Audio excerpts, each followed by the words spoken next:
এই যে মহারাজ, আপনার সঙ্গীত জগতের খবর কি? কি মনে করে এতদিন পরে দেখা করতে এসেছেন? দেখা করতে নয়, দেখাতে এসেছি পাপিয়ার নতুন রিলিজ হওয়া ক্যাসেট। আর শুধু দেখানোই নয়, আমি আপনার কাছে এসেছি এটাই বোঝাতে যে আমি গাইতেও পারি।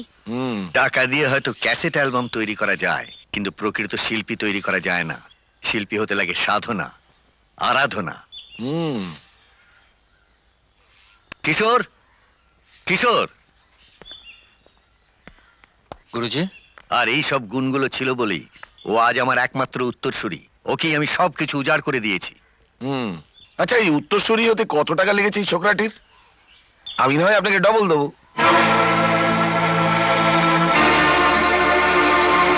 আরেকটা কথা, শেষ জীবনটায় খাওয়া পড়া সুখে থাকার জন্য আপনি পাপিয়াকে আবার গান শেখানো শুরু করুন। এতে আপনার একটা লাভ হবে।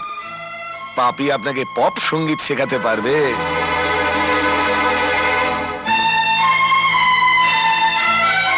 কিশোর, কিশোর, এদের বের করে দিয়ে দরজাটা বন্ধ করে দিয়ে এসো। আসুন আপনারা। বাঁশের চেয়ে কঞ্চির তেজ অনেক বেশি দেখছি।